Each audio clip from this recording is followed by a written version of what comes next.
네, 2025년 11월 5일 수요 기도회를 시작하겠습니다. 우리 다 같이 찬송가 445장 태산을 넘어 홍곡에 가도 우리 찬양 드시면서 수요 기도회를 시작합니다.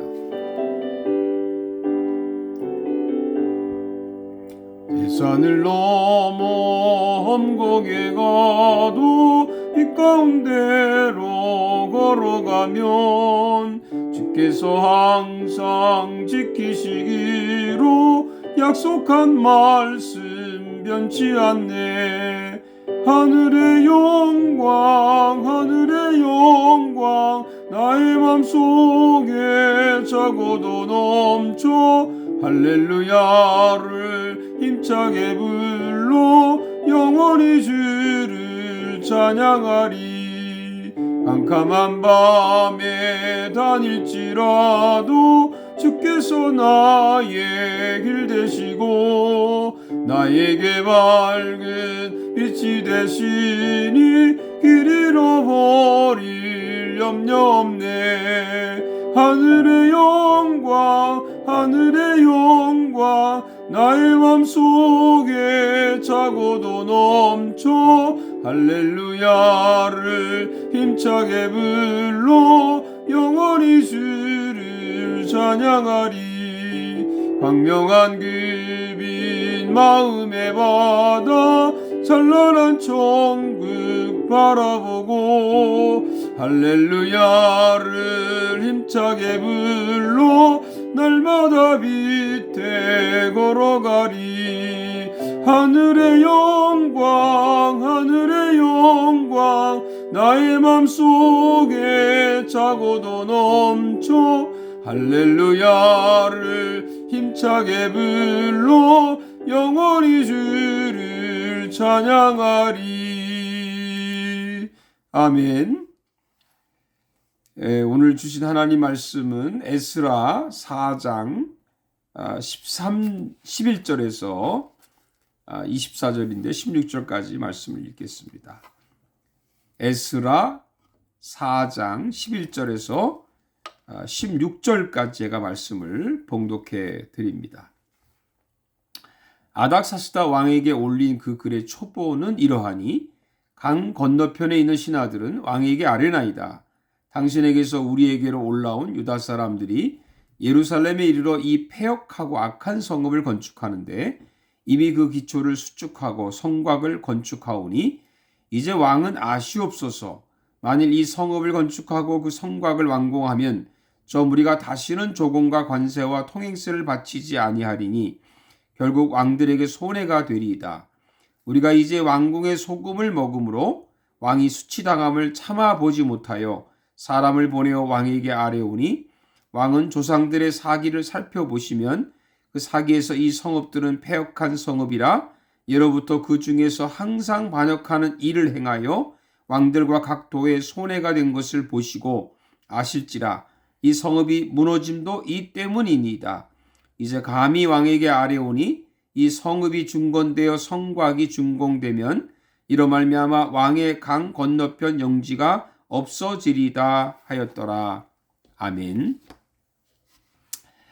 사랑하는 여러분들 평안하셨습니까? 오늘은 수요 기도회에는 에스라 4장 11절에서 24절을 중심으로 해서 4장 전체를 통해서 어둠을 통과하라 이런 제목으로 말씀을 드리겠습니다. 누구나 살다 보면 어둠이라고 하는 인생을 만나게 됩니다. 마치 우리가 차나 기차를 타고 가다가 터널을 지나갈 때 보면 갑자기 어두워지지 않습니까? 그러다가 터널을 통과하고 나면 다시 밝아지죠. 그래서 터널을 통과하지 않으면 우리가 가야 될 목적을 이룰 수가 없는 것입니다. 그렇기 때문에 반드시 어둠을 통과해야 한다는 그런 믿음으로 살아가야 되는 것입니다. 여기 어둠을 통과해야 되는 사람들이 있습니다. 바벨론 포로에서 1차로 귀환한 수룹바벨과 백성들입니다. 수룹바벨은 바사왕 고레스의 칙령에 따라서 기원전 538년에 무너진 예루살렘 성전 재건을 시작을 했습니다. 그런데 2년 후에 대적들이 나타났습니다. 사마리아인들입니다. 그래서 결국에는 약 15년간 건축이 중단이 됩니다. 이 대적자들이 한 짓을 보면 어둠의 주관자인 사탄의 계략처럼 보입니다. 사탄은 항상 그의 종들을 통해서 하나님의 백성의 일을 방해한다는 것을 잊지 말아야 합니다. 그럼 어떻게 대적들이 방해를 했을까요? 첫째, 거짓말로 접근합니다. 4장 2절에 보면 우리도 너희와 함께 건축하게 하라. 우리도 너희 같이 너희 하나님을 찾노라. 우리가 하나님께 제사를 드리노라. 사실 여기 보면 하나님을 찾는다, 하나님께 제사를 드린다는 이 대적자들의 말은 다 거짓말입니다. 만일 진심으로 하나님을 찾는다면 거부했을 때 본색을 드러내지 않습니다. 스룹바벨이 거부하자마자 방해를 시작합니다.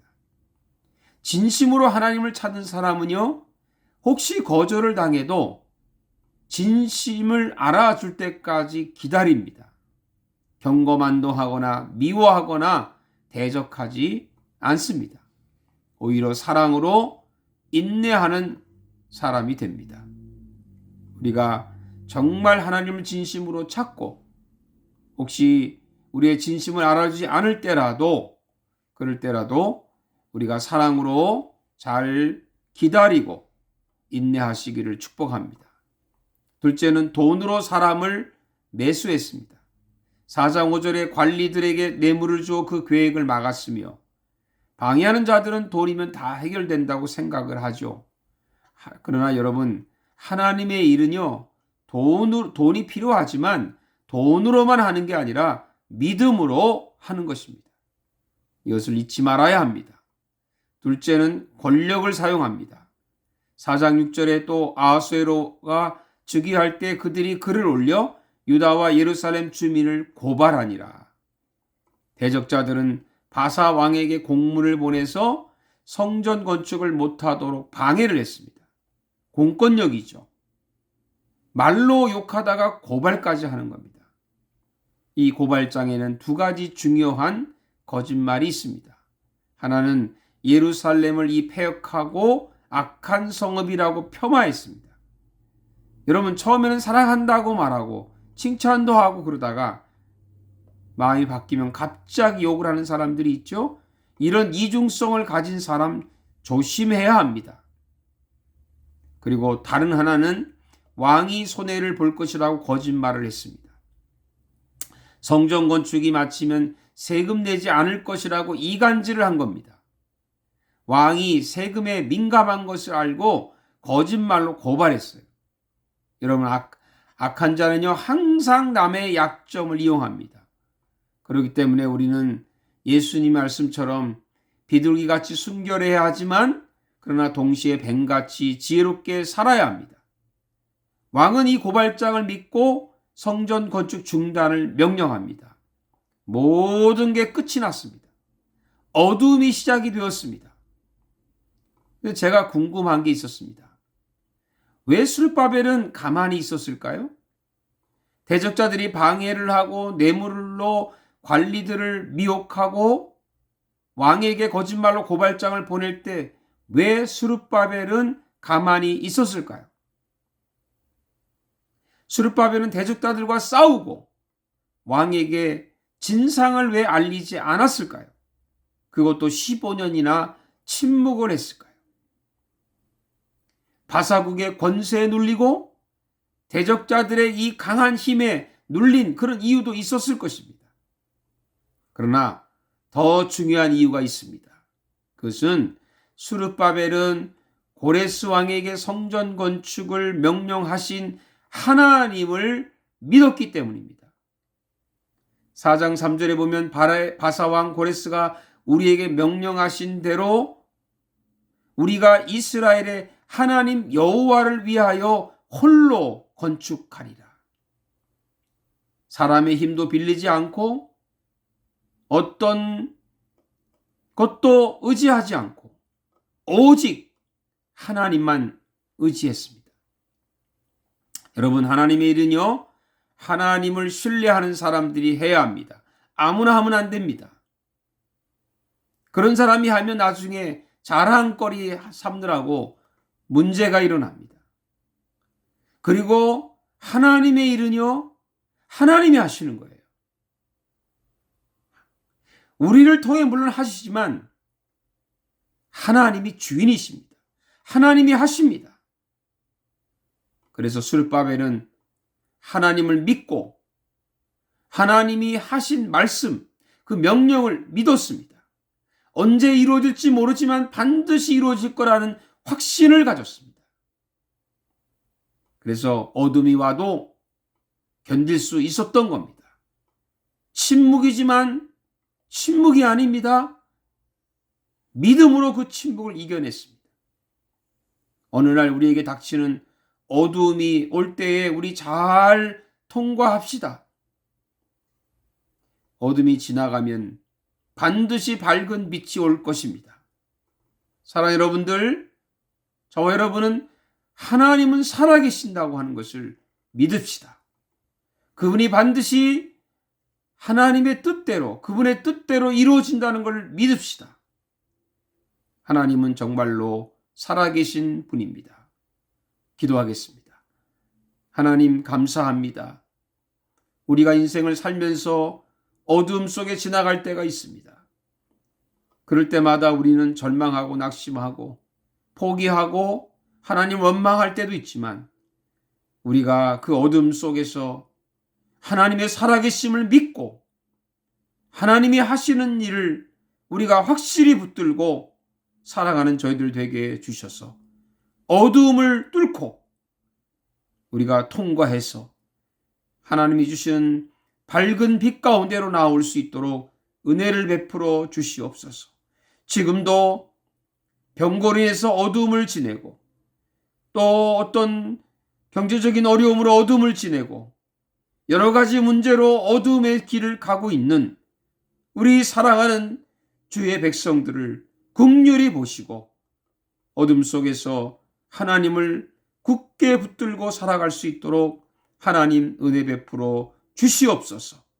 예수 그리스도의 이름으로 감사하고 기도하옵나이다. 아멘. 이제는 우리 주 예수 그리스도의 은혜와 우리 하나님 아버지의 큰 사랑과 성령의 교통하심이 어둠이 오지만 그 어둠을 통과해서 밝은 빛을 바라보고 소망 가운데 살아가기로 다짐하는 모든 주의 백성들 위해 이제로부터 영원토록 함께 하시기를 간절히 축원하옵나이다. 아멘.